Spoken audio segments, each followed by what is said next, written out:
가을이 깊어갑니다. 곧 단풍이 만산의 홍엽이 든 단풍이 우수수 떨어질 날도 얼마 남지 않았으니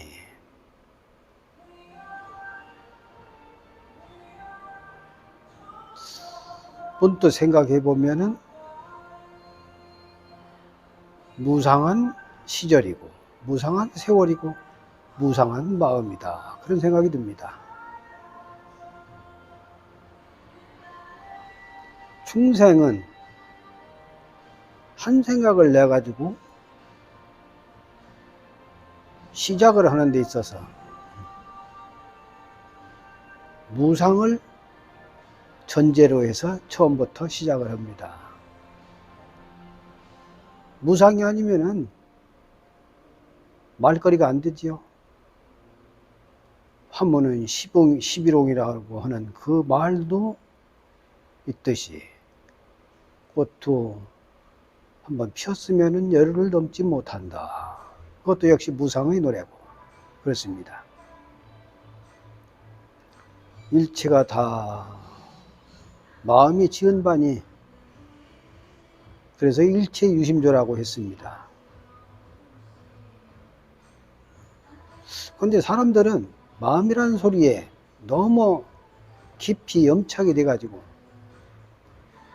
거기에 대해서 심각하게 생각을 안 씁니다. 내 마음 그저 그냥 일상이 하는 소리가 다 마음이라는 생각을 항상 얘기를 하고 그렇게 사는데, 그렇다고 해서 진짜 내 마음이 어떻게 생겼느냐 묻는다면 말을 못하겠지요. 또 찾아도 찾을 수 없으니까, 볼래야 볼 수 없고 찾을래야 찾을 수 없고, 무슨 물건이 아니니 만질 수도 없고, 그것이 바로 이제 마음이라고 우리가 이름을 지어서 그렇게 얘기를 하는데, 모든 게 다 우리가 사물에 보이고 들리는 모든 사물을 이름을 지어줘 가지고, 그러니까 다 이름이 있습니다. 이 납승의 이름이 총화인데, 우리 은사 스님이 이제 총화라는 법명을 지어줬거든요. 그래서 내가 총화가 된 거라. 처음에는 이름이 없었지요. 어디 이름뿐인가요? 모든 사물에 두두물물 온갖 것이 다 우리 인간들이 이름을 지어서 붙여줬어요. 그러니까 불, 물, 바람, 우리가 생각할 때 불이라고 하는 것도 우리가 이름을 지어서 불이 된 것이고, 관념화가 된 거예요. 물도 우리가 이름을 지어서 물이 된 것이고, 바람도 우리가 지어서 바람이 된 것입니다. 그러니까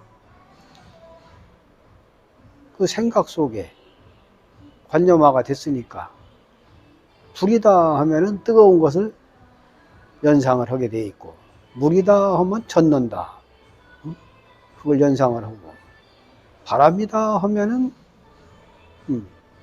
겨울에는 춥다, 또 봄에는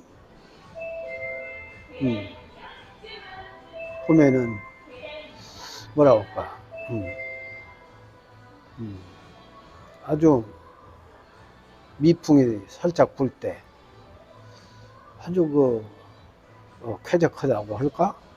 그리고 여름에 태풍이 불 때 바람의 그 태풍은 말도 못하게 또 엄청난 힘을 가지고 있으니까 그 바람은 또 사람들이 싫어하는데도 불구하고 태풍은 어김없이 여름에는 또 온다 이 말입니다. 다 마음에서 일어나는 현상인데 우리가 지어줬을 뿐이지요, 이름을. 하여튼 간에 마음을 다 각자 가지고 있지만 마음과 마음이 서로 상대와 부딪힌다 하더라도 역시 그 마음 자체는 똑같은 게라 증감이 없죠.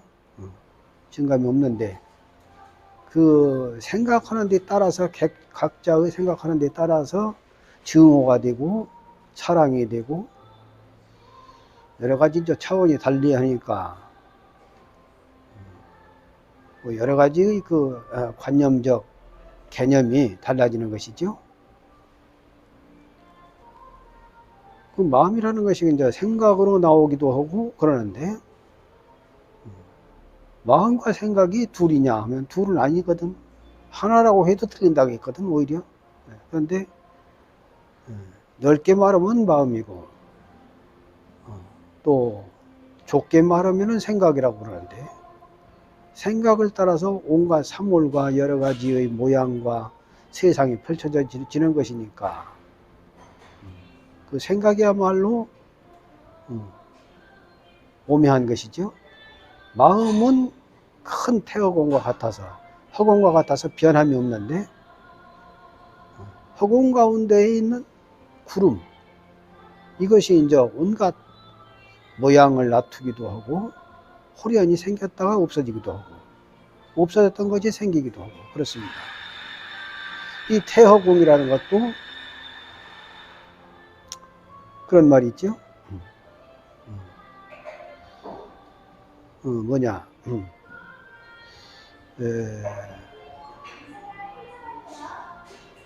갑자기 생각이 안 나는데 무변허공이 각수현발이라 그런 말이 있습니다. 이거 들어보셨는지 모르겠습니다. 여러분 무변허공 무변허공이라고 하는 것은 끝없이 넓고 광대하고 한없이 둥근 끝간 곳이 없는 허공을 무변허공이라고 우리가 이제 그렇게 얘기를 하는데 무변허공이 결국은 깨달음의 한 생각에서 나왔더라 그 말입니다. 그러니까 인식을 하면은 모든 사물이 눈앞에 나타나고 하지만은 인식 이전에 벌써 변한 것은 아무것도 없다. 생각을 함으로 인해서 변하기도 하는데 생각하기 전에는 변할 것이 아무것도 없는 거죠. 그러니까 마음과 생각의 그 조화로운 가운데에서 온갖 것이 모양을 놔두기도 하고 고요함을 놔두기도 하고 그렇습니다. 우리가 참선을 해서 진의돈발 참선에 이제 제일 중요한 것이 이제 화두의 의정인데 의정이라고 하는 것은 의심을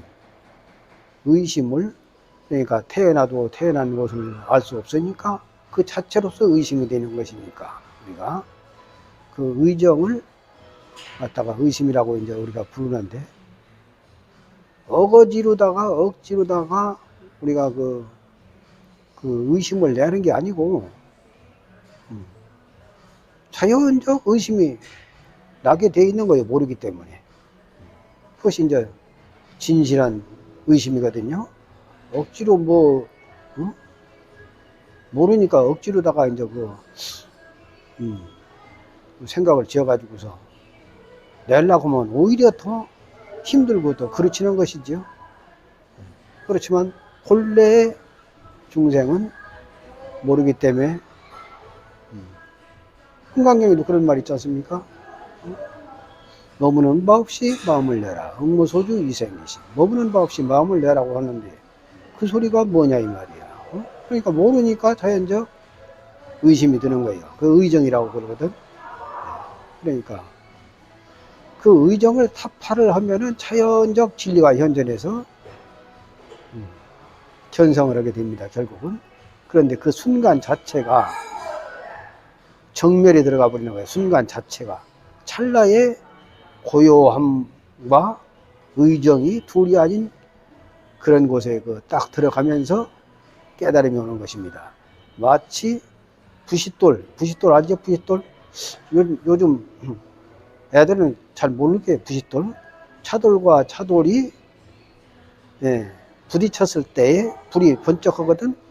그 같은 현상을 부싯돌, 그 차돌의 그 전광석화처럼 불이 생기는 것이거든요.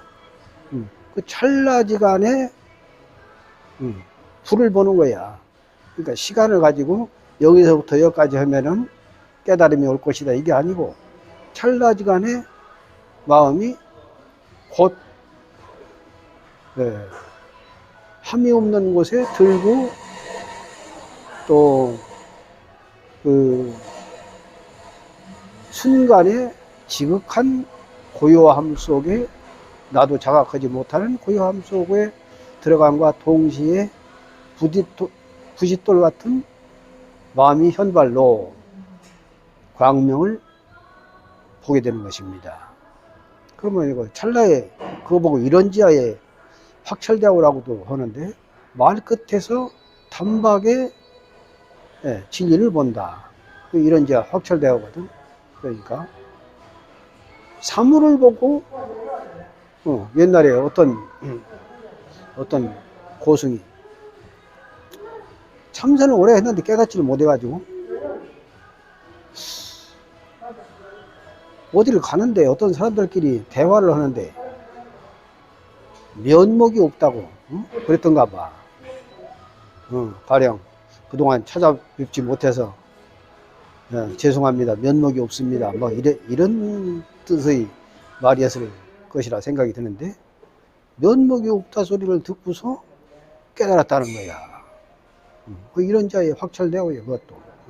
그러니까 깨달으면 처처에 있는데 우리가 그걸 몰라서 그걸 견성을 하지 못하는 것이죠. 그러니까 순간적 깨달음은 처처에 있고, 또 일체가 또 알고 보면 다 깨달음의 경지, 깨달음의 경계, 모든 것이 다 깨달은 세계란 말이야.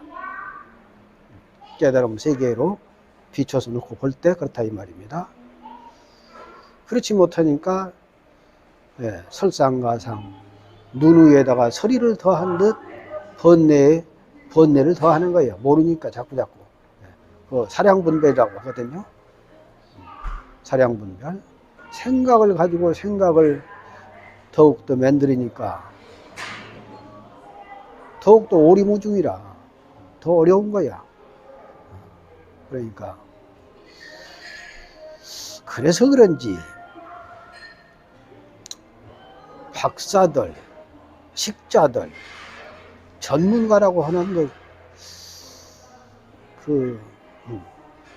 뭐라면은 그런 분들이 아는 건 많은데 마음이 비어지질 않아. 마음이. 물론 뭐 다 그런 건 아니죠.